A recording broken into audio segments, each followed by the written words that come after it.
ეხლა ჩვენ ვერანაირად ვერ შევუხსებთ ამ დანაკლისს ამ ბავშვს რა, ვერანაირად. და ემოციური ეს მოწყვლადობაც ბევრად უფრო მეტი აქვს, მაგრამ სამწუხაროდ მშობლს არჩევანი არა აქვს, ხო? ან ესე უნდა ქნას, ან ისე უნდა ქნას. შესაბამისად, ერთადერთი გამოსავალი ისევ ამ ტექნოლოგიების გამოყენება და ძირითადად აი მშობლებს აწუხებთ ხოლმე და ცდილობენ, რომ იქიდან მართონ სიტუაცია და ამიტომ უფრო როგორ სტრატეგიას მიმართავენ, იცი, მოთხოვნით. რომ ესე ქენით, ისე ქენით და ეს არ ჭირდება ამ ბავშვს.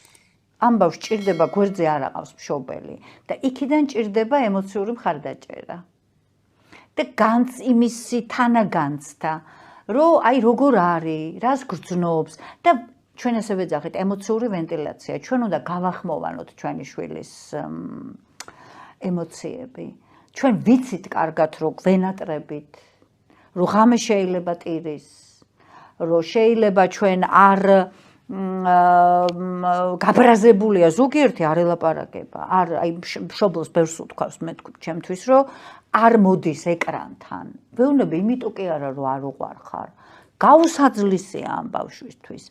ამიტომ ნახეთ, არ არის ადვილი მშობლისთვის, მაგრამ ჩემი გამოცდილებით ყველაზე კარგი სტრატეგია აქ არის ხოლმე მისი ემოციის ვენტილაცია, რომ დედიკო, მამიკო, მე ვიცი, რომ შენ არ ახარ განიცდი ძალიან ჩემ არ ყოფნას, ხო?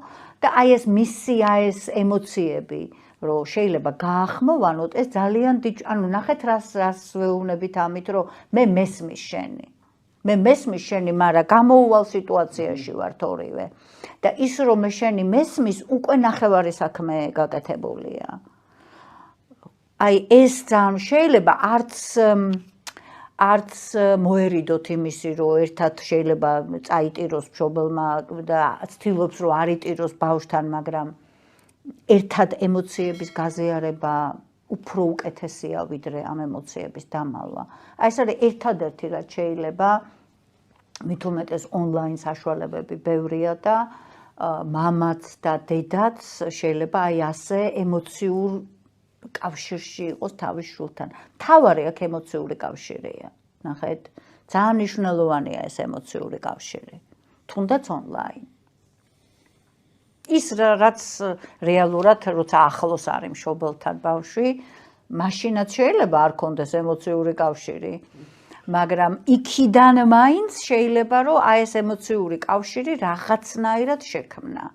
ეს არის შესაძლებელი.